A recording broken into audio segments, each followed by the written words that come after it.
आज से करीबन 8,80,000 साल पहले मानव के इतिहास में एक ऐसी घटना घटी जिसने मानव को मानवता, विनम्रता, शालीनता और मर्यादा का ऐसा पाठ पढ़ाया कि आज भी जब हम उस इतिहास को याद करते हैं तो हमारी आंखों में आंसू आ जाते हैं।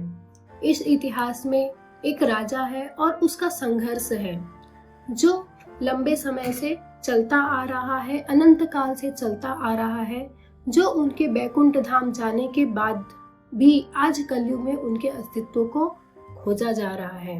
जिनके संघर्ष के बारे में सोचना तो दूर, उनके जीवन का एक पन्ना जीने के बारे में भी हम सोच नहीं सकते। हम बात कर रहे हैं भगवान श्री राम की, जिन्होंने पिता के प्रति वचन और माता के प्रति कर्तव्य को लेकर वनवास जाना तक स्वीकार किया। और यहीं से शुरुआत होती है भगवान श्री राम के मर्यादा पुरुषोत्तम राम बनने की कहानी। तो फिर जय श्री राम दोस्तों, आज हम बात करेंगे भगवान श्री राम के जीवन चरित्र के बारे में, उनके द्वारा दी गई 5 सीख जो हमें हमारे जीवन में अत्यंत महत्वपूर्ण योगदान देती है। और इसके अलावा आज हम उनके जन्म कुंडली का अध्ययन करेंगे। आज भगवान श्री राम की कुंडली के अध्ययन के माध्यम से आपके बहुत सारे डाउट्स जो कुंडली को लेकर होते हैं वो क्लियर हो जाएंगे, क्योंकि ऐसे बहुत सारे राजयोग भगवान श्री राम की कुंडली में बनते हैं। आप लोगों को हमेशा डाउट होता है कि राजयोग फलित कैसे होते हैं और कब उनका सही समय आता है और वो अच्छा फल देते हैं। तो आज इस वीडियो के माध्यम से मैं आपके डाउट क्लियर करूंगी। तो फिर इस वीडियो को हम कंटिन्यू करते हैं। गरज उठे आसमान सारा, समुद्र छोड़े अपना किनारा, हिल जाए जहान सारा, जब गूंजे प्रभु श्री राम का नारा। जय श्री राम दोस्तों, आज हम बात करेंगे भगवान श्री राम के 5 सीख जो हमारे जीवन में अत्यंत महत्वपूर्ण है। जैसा कि आप जानते हैं कि भगवान श्री राम बहुत ही शांत स्वभाव के थे, तो हमें सबसे पहली सीख यही मिलती है कि हमेशा हमें विपरीत परिस्थितियों में हमें अपने मन को शांत रखना चाहिए और अपने मस्तिष्क को शांत रखना चाहिए। भगवान श्री राम ने अनेकों असुरों का नाश किया, मगर वो कभी भी अपने मन से विचलित नहीं हुए। हमें दूसरी सीख यह मिलती है कि हमें हमेशा चरित्रवान होना चाहिए। जब रावण अपने जीवन की अंतिम सांसें ले रहा था, तब प्रभु श्री राम लक्ष्मण जी को उनके पास भेजते हैं और कहते हैं कि जाइए आप उनसे शिक्षा ग्रहण करके विद्या प्राप्त करके आइए। तब लक्ष्मण जी वहां जाते हैं। तब रावण उनसे क्वेश्चन करता है कि आप मुझे बताइए कि मेरी हार का प्रमुख कारण क्या था। तब लक्ष्मण जी कहते हैं कि मुझे यह नहीं पता। तब रावण कहता है कि मैं चरित्रहीन हो गया था, मैंने पर स्त्री पर नजर डाली, मैं लोभ और वासना के वश में आ गया था। वही आपके भैया श्री राम और हनुमान जी, आप स्वयं हमेशा चरित्रवान रहे, इसलिए हमेशा जीवन में चरित्रवान बने रहना चाहिए। युद्ध में अपनों का साथ अत्यंत आवश्यक होता है। आप अपने भाई भगवान श्री राम के साथ हमेशा खड़े रहे। वही मेरे भाई विभीषण मुझे छोड़कर चले गए। अपनों का साथ हमेशा बनाए रखना चाहिए। भगवान श्री राम के जीवन से तीसरी सीख हमको ये मिलती है कि हमेशा अपने आपको एकता और संगठन बनाकर चलना चाहिए। भगवान श्री राम ने पिता के प्रति जो वचन थे और माता के प्रति कर्तव्य को लेकर वनवास जाना तक स्वीकार किया, ताकि उनके परिवार में संगठन बना रहे, भाइयों के बीच प्यार बना रहे। इस प्रकार आपको परिवार और समाज में संगठन बनाकर रहना चाहिए। हमेशा दूसरों का आदर करना चाहिए। भगवान श्री राम ने हमेशा अपने गुरुओं का सम्मान किया, अपने से बड़ों का आदर किया, अपने कर्तव्य का निर्वहन किया, बड़ों के प्रति छोटों को आश्रय दिया। इससे आप ये समझ सकते हैं कि भगवान श्री राम ने अपने जीवन में कितने सारे हमको शिक्षाएं दी है। हमेशा विनम्र रहना, यह हमको भगवान श्री राम से सीखने के लिए मिलती है। हमेशा मर्यादित होकर अपने जीवन का निर्वहन करना, ये सबसे महत्वपूर्ण सीख भगवान श्री राम के जीवन के माध्यम से हमको सीखने के लिए मिलती है। तो फिर चलिए आज हम आप कुंडली का अध्ययन करते हैं, जिससे आपको ज्ञात होगा कि कुंडली के माध्यम से कैसे भगवान श्री राम के चरित्र का वर्णन किया जा सकता है। उनके जीवन में जो संघर्ष रहे हैं उसको कुंडली के माध्यम से हम कैसे देख सकते हैं। भगवान श्री राम की कुंडली अद्भुत है। भगवान श्री राम स्वयं ही बहुत अद्भुत है और भगवान विष्णु के अवतार हैं, जिन्होंने जन कल्याण के लिए मानव रूप में अवतरण धारण किया था। भगवान की कुंडली पढ़ना बहुत अत्यंत कठिन काम है, जो कि उनके आशीर्वाद के बिना संभव नहीं है। हम में उतनी सामर्थ्य नहीं है कि हम भगवान श्री राम की, जो स्वयं भगवान है, भगवान विष्णु का अवतार है, उनकी कुंडली का अध्ययन कर सके। उनके आशीर्वाद के बिना ये कार्य संभव नहीं है। राम जिनका नाम है, अयोध्या जिनका धाम है, ऐसे प्रभु श्री राम को मेरा प्रणाम है। चलिए हम भगवान श्री राम की कुंडली का अध्ययन करते हैं। भगवान श्री राम ने मानव रूप में अवतरण लिया था, तो हम उनकी कुंडली का अध्ययन कर सकते हैं, उनकी कुंडली बनाई जा सकती है। वैसे ही भगवान श्री कृष्ण ने भी मानव रूप में जन कल्याण के लिए अवतरण किया था, तो आप भगवान श्री राम की और श्री कृष्ण की कुंडली का अध्ययन कर सकते हैं। और ये दोनों कुंडलियां मानव जीवन के लिए एक आदर्श कुंडली की तरह कार्य करती हैं, और राजयोग कैसे फलित होते हैं हम इनकी कुंडली के माध्यम से देख सकते हैं। वाल्मीकि रामायण की 18वीं सरगम में बालकांड से पता चलता है कि कर्क लग्न में चंद्रमा कर्क राशि में, गुरु उच्च की राशि में, जो कि उच्च की राशि होती है कर्क राशि, शनि तुला राशि में, मंगल मकर राशि में, शुक्र मीन राशि में, सूर्य मेष राशि में और केतु मिथुन राशि में बताया गया है। यहाँ पे कई लोगों को और कई अवधारणाओं के आधार पर राहु की स्थिति को लेकर डाउट है कि राहु तृतीय स्थान में है कि राहु छठवें स्थान में है। आज हम जिस कुंडली का अध्ययन करेंगे वो famous astrologer K. N.. Rao ji के द्वारा बताया गया है कि राहु छठवें स्थान में है। तो हम इस कुंडली का अध्ययन प्रारंभ करते हैं। जैसा कि आप स्क्रीन में देख रहे हैं, यह कर्क लग्न की कुंडली है और कर्क लग्न की कुंडली में भगवान श्री राम का जन्म पुष्य नक्षत्र में हुआ है। चैत्र मास की शुक्ल पक्ष की 9वीं तिथि में भगवान श्री राम का जन्म हुआ है और वह नक्षत्र था पुष्य नक्षत्र। जैसा कि आप सभी को पता है कि पुष्य नक्षत्र के जो स्वामी होते हैं वो शनि होते हैं, और शनि जो होता है वो एक कर्म प्रधान ग्रह है, जो आपके कर्तव्य को, आपकी रिस्पॉन्सिबिलिटी, जो आपकी जिम्मेदारियां हैं उसको दर्शाता है। और शनि चौथे स्थान में बैठा हुआ है। शनि चौथे स्थान में तुला राशि में बैठे हुए हैं, जो उनकी उच्च की राशि होती है, और वहां पे उसके साथ ही पंच महापुरुषों में से एक योग शश योग का निर्माण हो रहा है, क्योंकि शनि चौथे स्थान में उच्च राशि में बैठे हुए हैं। आप यहाँ पे देखेंगे कि गुरु लग्न स्थान में उच्च के बैठे हुए हैं, जो भी एक पंच महापुरुष योग का निर्माण कर रहा है। उसके साथ ही सूर्य 10वें भाव में मेष राशि में उपस्थित है, जो भी एक उच्च की राशि है सूर्य की। तो यहाँ पे भी एक राजयोग का निर्माण हो रहा है। 7वें हाउस में मंगल मकर राशि में उच्च के हैं, जो रोचक नामक पंच महापुरुष योग का निर्माण कर रहे हैं। 12वें घर में शुक्र बैठे हुए हैं, वो भी उच्च के।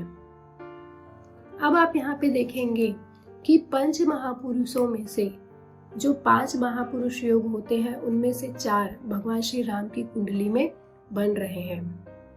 ऐसा बहुत रेयर होता है कि इतने सारे योग एक ही कुंडली में हो, और जो बहुत सारे प्लैनेट वो स्वग्रही हो, खुद की राशि में हो। भगवान स्वयं विष्णु का अवतार है, इसलिए उनकी कुंडली भी अद्भुत है। लग्न स्थान में गुरु और चंद्रमा की युति है। गुरु और चंद्रमा की युति को गज केसरी योग के नाम से जाना जाता है, जो कि प्रथम स्थान लग्न भाव में बन रहा है।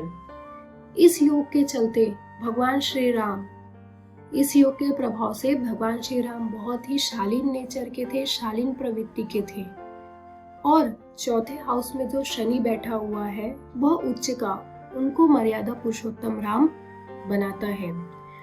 चौथे स्थान में उच्च का शनि उनको हर प्रकार के सुखों, भूमि, संपदा सभी से संपन्न बनाता है और सुख समृद्धि प्रदान करता हुआ दिखाई पड़ता है। सातवें हाउस में जो मंगल बैठा हुआ है वो रोचक योग के साथ साथ मांगलिक योग भी बना रहा है, जिसके चलते भगवान श्री राम के वैवाहिक जीवन में कुछ बाधाएं उत्पन्न हुई। उनका वैवाहिक जीवन बहुत ही समस्याओं से घिरा हुआ था। नौवें हाउस में जो शुक्र है वो उच्च के है और नौवें हाउस में शुक्र दर्शाता है कि वे असुरी शक्तियों के ऊपर विजय पाएंगे, क्योंकि शुक्र दैत्यों को शो करता है। तो नौवें हाउस का शुक्र उनको असुरों के ऊपर विजय प्राप्त करने वाला बनाता है। इसके साथ ही आप देखेंगे कि छठवें हाउस में राहु उपस्थित है सेजिटेरियस साइन में, धनु राशि में। और ये कहा जाता है ज्योतिषों के अनुसार कि सेजिटेरियस धनु राशि राहु की नीच की राशि होती है। राहु की नीच की राशि और सेजिटेरियस जो होती है वो नौवें हाउस को रूल करती है कुंडली में, और नौवां स्थान हमारे धर्म का होता है और वो राहु वहाँ पे नीच का हो गया छठवें हाउस में, मतलब अधर्म का काम यहाँ पे किया जाएगा। रावण ने माता सीता का अपहरण किया, अधर्म किया। इससे पता चलता है कि राहु छठवें स्थान में उपस्थित था। थर्ड हाउस के स्थान को लेकर भी डाउट है कि राहु वहां पे उपस्थित था करके, ये बहुत ही विवाद में रहा है। इतने सारे राजयोग होने के बाद भी आप देखेंगे कि भगवान श्री राम का जो जीवन है वह संघर्षों से भरा था।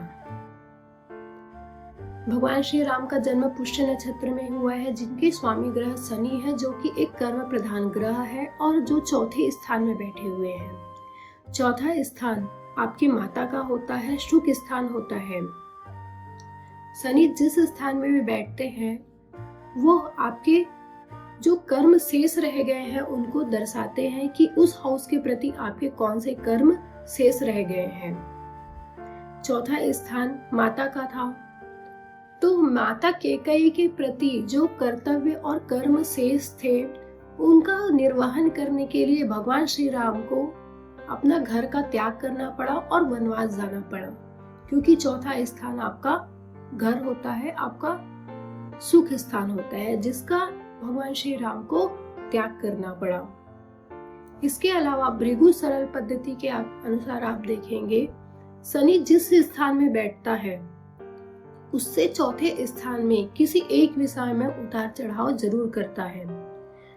शनि चौथे स्थान में बैठे हुए हैं और चौथे से चौथा स्थान आपका 7th हाउस हुआ और 7th हाउस वैवाहिक जीवन का होता है। मतलब चौथे से चौथे स्थान में शनि आपके वैवाहिक जीवन में उतार चढ़ाव करेंगे, इसलिए भगवान श्री राम का जो वैवाहिक जीवन था वो संघर्षों से भरा था। इसके साथ ही आप देखेंगे कि 7th हाउस में मंगल बैठे हुए हैं, जो कि ज्योतिषी के अनुसार एक मांगलिक दोष भी होता है, जो कि वैवाहिक जीवन में प्रॉब्लम क्रिएट करता है। इसके अलावा 7th भाव पद प्राप्ति का भी होता है। पद प्राप्ति आपकी मान प्रसिद्धि का होता है। तो आपको यह पता है कि भगवान श्री राम को राज्य अभिषेक से जस्ट पहले ही, थोड़े समय पहले ही उनको अपने गद्दी का त्याग करना पड़ा और वनवास जाना पड़ा। यहाँ पे शनि अपना प्रभाव दिखा रहा है, क्योंकि चौथे से चौथा स्थान 7th हाउस है, जो कि पद प्राप्ति का होता है। यहाँ पर आप देखेंगे बहुत सारे जो अवधारणाएं हैं, गुरु लग्न में उच्च के बैठे हुए हैं, वो भी स्वग्रही चंद्रमा के साथ, जिनकी दृष्टि 7th हाउस में पड़ रही है, जो कि 7th हाउस के कारकों को सेफ नहीं कर पाई, क्योंकि यहाँ पे शनि जब अपने कार्मिक भाव को क्रियान्वित करता है तो उस भाव से रिलेटेड आपको रिजल्ट देखने के लिए मिलते हैं। इस तरीके से आप देख सकते हैं कि भृगु सरल पद्धति के अनुसार चौथे से चौथे हाउस के कारण भगवान श्री राम को वैवाहिक जीवन में उतार चढ़ाव का सामना करना पड़ा और उनकी पद प्राप्ति, राज्य अभिषेक में भी दिक्कतें आई। इसके अलावा जो चौथा स्थान होता है, कुंडली का जो चतुर्थ भाव होता है, वह सतीत्व और पवित्रता का भी होता है। तो चौथे भाव के चलते ही, चौथे भाव में शनि विराजमान है, उनके चलते ही माता सीता के सतीत्व के प्रति उंगलियां उठी। और यहाँ पे देखने वाली बात यह है कि शनि एक सेवक वर्ग को दर्शाता है और सेवक वर्ग को दर्शाने के कारण ही जो भगवान श्री राम के द्वारा माता सीता को अग्नि परीक्षा के लिए जाने के लिए कहना पड़ा, वो भी एक धोबी के कारण कहना पड़ा था, जो कि एक सेवक वर्ग को दर्शाते हैं, क्योंकि शनि एक सेवक ग्रह है। जब आप एक स्त्री को उनके सतीत्व के प्रति, पवित्रता के प्रति आप अग्नि परीक्षा में जाने के लिए कहते हैं, तो उसका जो परिणाम होता है शनि अपने दूसरे हाउस में स्थानांतरित कर देता है। और चौथे से जो 2nd हाउस होता है वो है 5th हाउस, जो कि आपके संतान का होता है। तो भगवान श्री राम को इसके कृत्य के कारण अपने संतान से भी युद्ध करना पड़ा, लव और कुश से, जिनका उनको ज्ञात बाद में हुआ। एक पिता को अपने ही संतान से युद्ध करना पड़ा, इससे बड़े दुख की बात भगवान श्री राम के लिए और कुछ भी नहीं हो सकती थी। आप इस प्रकार देख सकते हैं कि शनि की प्लेसमेंट से भगवान श्री राम के जीवन में कितना ज्यादा असर आपको देखने के लिए मिलता है। इसके अलावा और भी हम कॉन्सेप्ट की बात करते हैं कि और संघर्ष कैसे देख सकते हैं। तो गुरु केंद्र स्थान में बैठे हुए हैं, लग्न में उच्च के गुरु बैठे हुए हैं, उसके बावजूद भी भृगु सरल पद्धति के अनुसार गुरु अपने से 6वें स्थान और 10वें स्थान में किसी एक विषय में उतार चढ़ाव जरूर करता है, अपने से 6वें स्थान का सर्वनाश जरूर करता है। आप यहाँ देखेंगे कि लग्न से जो 6वां स्थान है वो 6th हाउस है, जहाँ पे राहु बैठे हुए हैं। राहु राक्षस असुरी शक्तियों को दर्शाता है, राक्षस वर्ग को दर्शाता है। तो जो भगवान श्री राम का जो शत्रु था, और यहाँ पे देखने वाली बात यह है कि 6th हाउस शत्रुओं का स्थान होता है, जहाँ पे राहु बैठे हुए हैं। तो भगवान श्री राम के जो शत्रु थे वो कौन थे? असुर राक्षस थे। इसके अलावा आप देखेंगे कि जो 6वें हाउस का जो लॉर्ड है गुरु, वो लग्न में उच्च का है। तो जो भगवान श्री राम का जो शत्रु था रावण, वो भी उच्च के थे। गुरु के कार्मिक भाव कौन कौन से हुए? 6वां हाउस और 10वां हाउस। 6वां हाउस होता है हमारे शत्रुओं का, जो कि दर्शाता है कि भृगु सरल पद्धति के अनुसार गुरु से 6वां स्थान और 10वें स्थान के विषय में उतार चढ़ाव करेगा और किसी एक विषय का सर्वनाश करेगा, जैसा कि भगवान श्री राम के रावण के साथ युद्ध में हुआ। श्री राम जी ने रावण का अंत किया, रावण का सर्वनाश किया। गुरु ने अपने से 10वें स्थान को भी क्रियान्वित कैसे किया, आप यहाँ पे देख सकते हैं। गुरु से जो 10वां स्थान है वो 10th हाउस है, जो पिता का स्थान होता है, आपके कर्म का स्थान होता है। तो पिता का अपने बेटे से वियोग होने के कारण पिता की तुरंत मृत्यु हो जाती है। जैसा कि आप भगवान श्री राम के केस में जानते हैं कि जैसे ही भगवान श्री राम वनवास गए, वैसे ही दशरथ जी ने अपने प्राण त्याग दिए। यहाँ पर आप देखेंगे कि गुरु ने अपने 6th हाउस और 10th हाउस को कैसे क्रियान्वित किया। यदि हम दशा पद्धति के अनुसार बात करें तो भगवान श्री राम का जन्म पुष्य नक्षत्र में हुआ था। जिनका भी जन्म पुष्य नक्षत्र में होता है उनके लिए सबसे पहली महादशा होती है शनि की महादशा। और कर्क लग्न में आप देखेंगे कि शनि शत्रु ग्रह होते हैं चंद्रमा से। तो जो पहली महादशा आई वो शत्रु ग्रह की आई। उसके बाद बुध की महादशा आई, जो भी कर्क लग्न के लिए अच्छे सब मित्र ग्रह नहीं माने जाते हैं। उसके बाद केतु की महादशा आई और उसके बाद शुक्र की महादशा आई। इस प्रकार आप देखेंगे कि भगवान श्री राम के जीवन में जो महादशाएं आई वह उनके जीवन के सपोर्टिव नहीं थी। इससे आप देख सकते हैं कि महादशा का इम्पैक्ट कितना ज़्यादा होता है कि आपके जीवन काल में शत्रु ग्रह की दशाएं आ रही हैं कि मित्र ग्रह की दशाएं आ रही हैं, उनका इम्पैक्ट आपके जीवन काल में रहता है। यदि मित्र ग्रह की यदि दशाएं चल रही है, महादशा है, तो हो सकता है कि आपका जीवन सरल हो। इस प्रकार भगवान श्री राम की कुंडली से आपने देखा कि राजयोग होते हैं, तो राजयोग फलित कैसे होते हैं और वो किस समय कैसा फल देते हैं। इसके अलावा शनि जिस भाव में बैठता है वहाँ पे भृगु सरल पद्धति के अनुसार, भृगु संहिता के अनुसार फलों को कैसे फलित किया देखा जाता है, आपने यह देखा। इसके अलावा गुरु के जो कार्मिक भाव है आपने उनको देखा।